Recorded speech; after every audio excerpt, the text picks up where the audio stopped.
Zoro dan Brook akhirnya beraksi di satu chapter ini yang apakah mungkin kita akan melihat full power dari kedua karakter super yang sudah cukup lama tidak menunjukkan kemampuan aslinya. Nah, garis besar sini kali ini kita akan mereview One Piece untuk chapter 1173 yang bukan keajaiban banget karena pada akhirnya nggak ada libur, di mana minggu lalu rilis, sekarang rilis lagi dan dikatakan minggu depan One Piece tidak akan libur lagi. Jadi akhirnya kita mendapatkan 3 chapter berturut-turut tanpa adanya libur seperti sebelumnya yang sampai lama banget, yang bahkan channel ini sampai debuan karena nggak upload saking jarangnya chapter rilis dari Oda Sensei karena kebanyakan libur. Dimana ada yang nanya juga cukup lucu banget, dimana pertanyaannya, bang kalau jarang upload gitu ngaruh nggak sih ke pendapatan? Yang wah, bukan nggak, ini pertanyaan sangat langsung ke arah revenue untuk pendapatan, yang jawabannya yang ngaruh banget lah. Kalau justru jarang upload malah makin dikit juga pendapatan yang dapat dari YouTube. Jadi ya begitulah, ketika One Piece libur dikit ngupload yang akhirnya turun juga untuk income-nya. Aduh, ini gara-gara Oda keseringan libur dah. Yang bukankah mana 2026 ini definisi pada kayaknya orang-orang lagi pada seret banget. Jadi ya 2026 baru mulai juga tapi udah cukup suram kayak gini. Tapi oke lah, daripada kita curcol, kita langsung masuk ke pembahasan review di chapter 1173. Maka pastikan kalian tonton video sampai habis agar tidak informasi yang miss dan juga setengah-setengah, karena orang masuk akal tapi akal bisa masuk. Nah, mari tanpa basa-basi lagi kita langsung saja wadaw.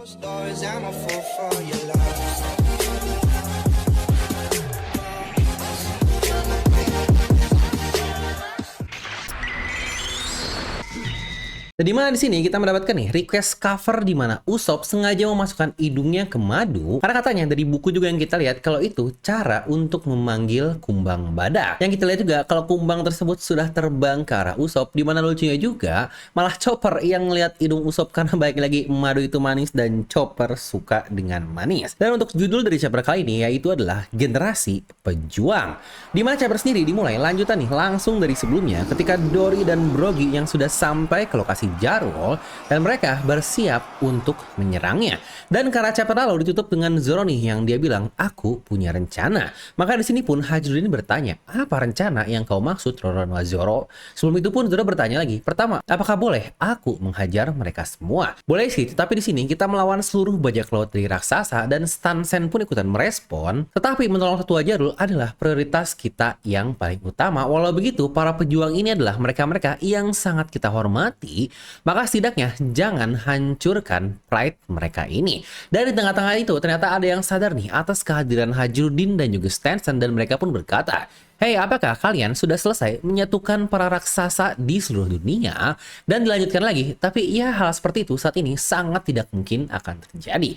Yang dimana kedua orang tersebut pun langsung sangat kesal mendengar kata-kata dari mungkin seniornya yang sudah terkena domi reversi. Karena di sini pun Hajruddin dan Stansen langsung berkata, oke, langsung lakukan saja Roronoa. Dan Zoro pun menjawab, siap brother. Anjay, udah manggil brother nih, udah sangat dekat sekali. Di sini pun Zoro langsung melompat ke atas para Elbaf yang mereka pun langsung sadar nih kalau benar juga ya, jika kita bisa melawannya dari atas, maka kita tidak mungkin akan terjebak di antara mereka semua.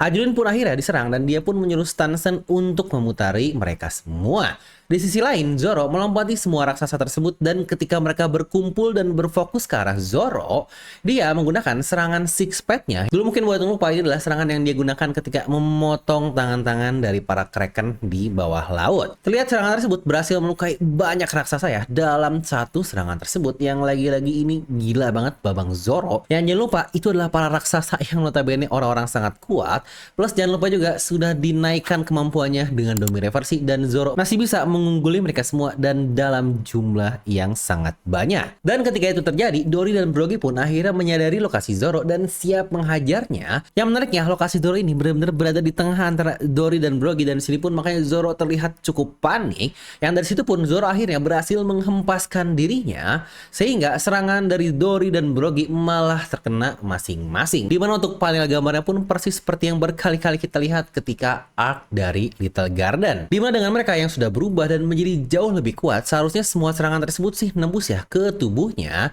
Tetapi jangan lupa, karena mereka sudah di domain reversi, seharusnya sih mereka bisa ikutan regen dan akhirnya nanti kembali normal lagi untuk tubuhnya. Ya lagi-lagi mungkin seperti para God Snake yang akhirnya bisa regen juga. Tapi untuk ini kita masih belum tahu ya. Kita perlu nunggu lebih lanjut dan jelasnya nanti di next chapter. Karena bukankah di sini terlihat mereka mengeluarkan banyak darah yang akhirnya seakan-akan mereka terjatuh juga setelah beradu seperti itu. Dan di sisi lain kita berpindah nih ke lokasi dari Brook, dimana ternyata Brook ngulet nih, dia melata karena tubuhnya masih terikat oleh arrow Gunko yang full sebadan. Dia pun sampai ke lokasi dari Gunko yang dirasuki oleh Imo. Brook pun berteriak, "Hei Ratu Suri, apa kau di sana, Princess Suri?" Dan Gunko yang tentu saja sedang dirasuki Imo pun akhirnya melihat ke arah Brook, dan Brook pun meyakini hal tersebut lagi. "Aku memang merasa kau tidak mungkin adalah dirinya, karena itu sangat-sangat mustahil, tetapi sangat sulit untuk menyangkal kalau kau sangat-sangat mirip dengannya. Makanya aku kesini untuk memastikan hal tersebut. Karena jika kau bukan Ratu Suri, maka kau pasti ada hubungan darah dengan dirinya. Karena jika dia masih hidup saat ini, dia mungkin sudah mendekati usia 80 tahun. Ya tentu saja dia pun pasti tidak akan mengenaliku karena aku sudah sangat berubah.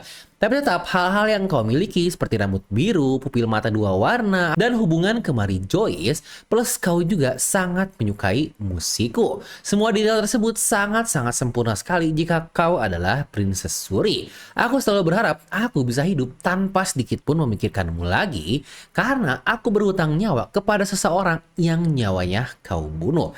Yang sepertinya masa lalu dari Brook ini jauh lebih kelam jika kita sadari lebih dalam lagi. Dan di momen tersebut pun sepertinya memori Gunko mulai kembali nih, karena di dalam rasukannya Imo pun berkata, "Gunko, apa ingatanmu mulai kembali?" Dan situ pun Gunko kembali ke tubuhnya asli, dan dia pun berteriak kepada Brook sambil bilang, "Brook, lari!" Dan dia pun akhirnya melepas semua kemampuan arrow-nya. Dimana terlihat di sini Brook berhasil lepas ya, dan juga nanti kita melihat bagaimana seluruh kru yang lain yang terikat pun akhirnya semuanya ikutan lepas. Imo pun marah di dalam pikiran Gunko karena berani-beraninya kau bergerak atas keinginanmu sendiri. Dan sini pun Imo lagi-lagi merasuki dirinya tepat sebelum Brook berhasil lepas karena sebelah kakinya masih terkena arrow dari Gunko tersebut. Brook pun berteriak, "Kenapa kau menyuruhku lari? Aku datang untuk menyelesaikan semuanya. Sekarang siapa kau?" Dan situ pun Gunko alias Imo langsung menyerang Brook sambil berkata, "Tutup mulutmu, siapa kau bagi Gunko?" Yang bukankah ini sangat-sangat wadaw sekali, dimana Elbaf yang katanya akan menjadi luar biasa dari babang pembohong kita alias Usopp, yang apakah mungkin Oda akan memberikan fit luar biasa lagi kepada musisi kita yaitu Our Brook. Ya ibaratnya Brook ke Usopp kayak punten, akhirnya Arya diambil lagi oleh Brook ini.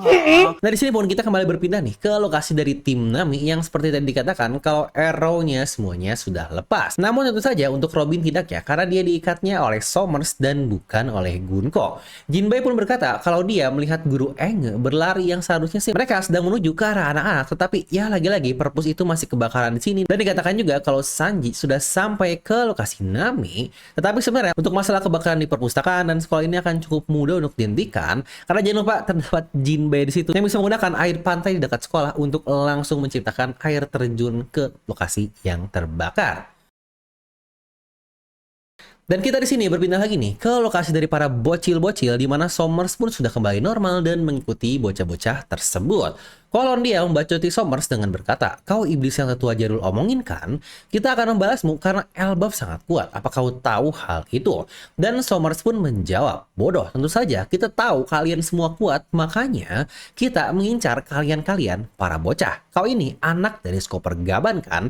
Dan Kolon pun masih menjawab, "Aku akan diam dan melepas duri-duri ini jika aku menjadi dirimu. Aku ingin kau menghadapi kami seperti seorang pejuang." Somers pun hanya tertawa sambil berkata, "Tapi itu semua sudah terlambat. Lihat, kita bisa melihat kapal di pelabuhan. Kalian sudah saatnya mengucapkan selamat tinggal ke kampung halaman tersayangmu ini." Di sini pun Somers langsung menelpon ke arah Killingham dan juga Gunko dengan bilang kalau anak-anak sudah akan sampai. "Aku ingin cepat-cepat pulang ke rumah, tetapi apakah ada hal lain yang kau perintahkan untuk aku lakukan?" kata-kata Somers di sini. Dan di situ pun kita melihat ya para emak-emak nih plus Oimo mulai sampai ke lokasi dari anak-anak, dan tiba-tiba di tengah itu datanglah monster MMA alias monster mimpi, dan dia adalah Nika hitam atau Black Nika. Dia menggunakan pisau di sini yang definisi besar banget untuk monster-monster tersebut. Para bocah pun berteriak kalau itu adalah dewa kehancuran. Dan ketika anak-anak menyuruh emaknya untuk lari, dan para emak ini pun malah menjawab, "Jangan bodoh, kita adalah generasi dari para pejuang. We are a generation of warrior." Yang wah ini mantep banget, emak-emak emang serem banget. Yang di sini pun sampai terlihat ya mereka menghajar sosok Nika Nika yang besar tersebut. Yang Nika pun akhirnya kesal dan membalas emak-emak tersebut. Namun di sini pun Goldberg dan Gert yang sudah dekat ke arah sana, walaupun yang masih cukup jauh dan akan cukup telat untuk menolong anak-anak, makanya di sini mereka berdua akan menyerang menggunakan kuda-kuda yang sama nih seperti Hakoku dari Dory dan juga Brogy. Namun Rodo yang juga ada di sana akhirnya ikutan menyerang secara bersama-sama, yang awalnya 2 General menjadi 3 General. Dan boom, serangan tersebut pun menembus tubuh Nika raksasa persis nih seperti sebelumnya juga di awal ketika Dory dan Brogy yang menghajar monster-monster tersebut. Dan Nika tersebut pun jatuh di lokasi Somers. Namun di sini Somers menghempaskannya dengan sangat santai, yang ternyata hempasan tersebut malah jatuh ke kapal yang harusnya dipakai oleh anak-anak. Dan chapter ditutup dengan Somers yang berkata, "Oh shit," yang wah ini wadaw sekali. Nah itulah review untuk satu chapter 1173 ini. Dimana buat yang bilang juga nih di review dari video sebelumnya, "Bang kok reviewnya pendek banget, cuma 15 menit, biasanya sampai 20 menit sampai 30 menit. Yang lagi-lagi kan sudah saya katakan di video sebelumnya, kalau di chapter lalu kita nggak banyak dapat hal baru yang bisa kita breakdown, bisa kita analisis lebih dalam, karena ya definisi chapter recap yang bahkan kita semua udah tahu diulangin lagi oleh Oda. Yang sebenarnya untuk di chapter ini pun kurang lebihnya sama ya, dimana kita sudah masuk ke sisi fightingnya dan bukan ke sisi adventure-nya. Tapi bukankah kalian lebih suka dengan sisi fighting ya dibanding sisi adventure? Dan bukankah ketika flashback lain-lain pasti kalian bakal malas? Yang seharusnya ketika masuk ke daerah fighting kalian malah senang, tetapi malah pingin analisis lebih dalam untuk pembahasan dari One Piece. Jadi mau yang mana nih? Apakah mau fighting atau mau analisis lebih dalam? Tapi untuk chapter ini ya kurang lebih masih mending lah ya, karena di sini kita mendapatkan beberapa aksi terutama dari Babang Zoro dan juga Brook nih yang sudah sekian lama, yang apakah akhirnya kita akan melihat bagaimana Zoro serius itu seperti apa, karena bukankah sudah cukup lama sekali. Serta nih terkait penutup chapter ini yaitu kapal yang hancur, ini sebenarnya menarik atau nggak menarik juga ya, karena kalau mereka nggak punya solusi lain ya udahlah. Bukankah kalau gitu seharusnya ngancurin kapal akan menjadi solusi terbaik dari pihak Elbaf sejak awal? Kan gampang banget tinggal kapal dihancurin dan anak-anak akan auto selamat. Makanya untuk kapal hancur ini sepertinya masih ada cara lain dari pihak Somers dan lain-lain untuk membawa anak-anak tersebut ke Mary Joyce. Makanya ya balik lagi kita membutuhkan trigger atau plot yang lebih spicy nih untuk pengganti dari kapal yang hancur tersebut. Dimana tim Nami pun di sini udah bebas, yang seharusnya akan cukup misah, dimana ada satu yang beresin perpustakaan, ada Jinbei dan Sanji. Mungkin juga akan pergi ke arah Somers atau juga mungkin akan pergi ke arah Killingham, karena kita masih belum tahu dia sekarang di mana yang tidak terlihat di satu chapter ini. Zoro Hajrudin seharusnya biarlah mereka akan fokus ke tim dari Domi Reversi, dan jangan lupa juga masih ada Luffy sama Loki yang kita nggak tahu bakal kemana. Tapi ya seharusnya kedua orang ini akan sangat fokus ke bagian tertingginya yaitu Gunko atau Imo. Tapi jangan lupa sekarang Gunko atau Imo sedang melawan karakter kita yang lain yaitu Brook. Ya apakah ini akan menjadi arc dari Brook lagi seperti sebelumnya di Whole Cake Island alias arc-nya Big Mom, yang dimana saya kebetulan sedang baca ulang One Piece dan sudah sampai di arc Big Mom yang definisi ini salah satu arc yang cukup mantap sekali. Yang jangan lupa ya dimana Brook menurut saya adalah MVP-nya di arc tersebut, karena untuk arc setelahnya seperti Wano Kuni, Egghead, Brook ini menjadi karakter minor yang tidak Oda berikan fit yang banyak, karena dia adalah karakter yang menurut saya juga kita masih belum tahu untuk Brook ini tertinggi kekuatannya sekuat apa, karena dia belum pernah bertemu lawan yang notabene sepadan. Tapi bukankah yang menarik dari karakter Brook selain yang juga kita masih belum tahu masalahnya seperti apa? Dulu sebelum Luffy bertemu Big Mom, Brook dulu lah yang pertama kali melawan Big Mom ini.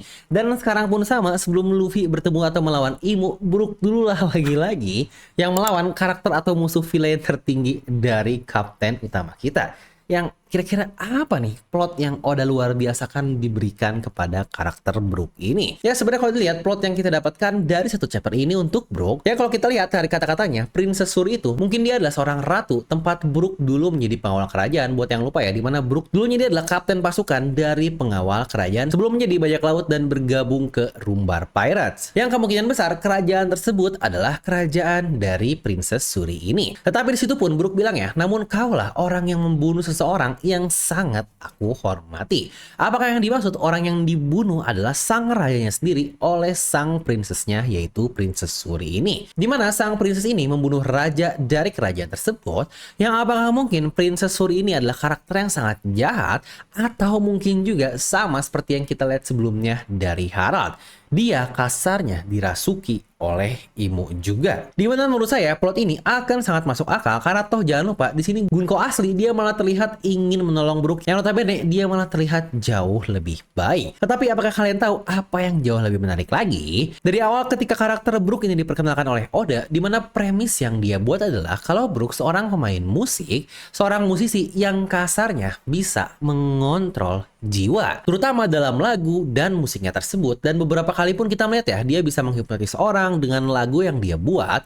Nah, jangan lupa juga Imo yang berkali-kali bisa menghipnotis orang dengan kemampuan dan kontrak iblisnya, plus juga mengubah orang dengan domi reversi dari jiwanya tersebut. Apakah mungkin Brook akan menjadi orang yang bisa menyelamatkan mereka dengan musiknya ini? Yang jangan lupa juga ketika di time skip dari Brook pertama kalinya, kita diperkenalkan bentukan pentagon alias pemanggilan iblis yang ternyata itu adalah turunan dari kekuatan Gorosei yang digunakan oleh Imo juga. Dia pula disebut sebagai Satan sama, which jangan lupa ya, Satan adalah salah satu iblis tertinggi yang ada dari berbagai kisah. Sebenarnya mega teori tentang Brook ini pernah saya bahas berkali-kali juga di video lain dari channel ini, terutama dengan beberapa poin dari Gunko yang sepertinya akan semakin memperkuat teori yang saya bahas di video tentang Brook ini. Lagi-lagi Brook the Soul King yang akan mengubah dunia dengan musiknya. Apakah itu plot yang akan Oda berikan kepada Brook ini? Jadi ingat juga saya pernah membuat satu mega teori yang fokus membahas tentang sebuah musik, dan musik tersebut disebut sebagai Song of Liberation yang kemungkinan musik tersebut adalah Sake Beings atau Bing Sake yang Oda perkenalkan juga. Ya jangan lupa pertama kali kita mendengar Bing Sake dari karakter Brook ini juga. Yang sepertinya untuk masalah lagu Bing Sake akan ada hubungan dengan masa lalu yaitu di Void Century yang jauh lamanya. Dan kalau kita perhatikan juga lirik dari Bing Sake sepertinya akan sangat berhubungan dengan pulau terakhir yaitu Love Tale. Yang kira-kira menurut kalian gimana nih terkait Brook yang sepertinya akan menjadi karakter yang sangat penting? Tuliskan di kolom komentar. Nah jadi segitu aja untuk satu review kali ini, yang nggak tahu juga nih untuk videonya akan jadi berapa panjang karena ketika ini rekaman kurang lebih sampai 20 menit, tapi nggak tahu nih untuk jadinya nanti gimana. Ya lagi-lagi seperti yang saya bilang nggak cukup panjang karena kita sudah masuk ke bagian fighting yang tidak terlalu banyak detail yang bisa kita bahas di sini. Tapi ya kita nilai dulu lah satu chapter untuk kali ini. Kita langsung kasih nilai aja 8 dari skala 10. Karena di sini fokus utamanya ya saya senang melihat Zoro beraksi dan juga Brook yang akhirnya kita sedikit mendapatkan beberapa plot yang kemungkinan akan terjadi. Kira-kira menurut kalian berapa? Tuliskan di kolom komentar. Serta juga nih buat kalian yang mau support terus channel Level Nomi biar rajin upload nih. Seperti yang tadi di awal dibilang kalau ya lagi-lagi makin jarang upload, income-nya makin turun juga. Buat kalian yang mau support bisa join membership cuma goceng doang dengan klik tombol join di sebelah tombol subscribe. Atau buat kalian juga ingin beli topi, baju, semua yang ada di tampilan ini bisa klik tag produk yang ada di bawah kiri, di sebelah sini berarti di bawah kiri ini. Nah jadi itu untuk satu video kali ini. Like aja kalian suka, dislike kalau suka, jangan lupa untuk subscribe dan juga share teman kalian. Gue Devil pamit and I'll see you guys next time.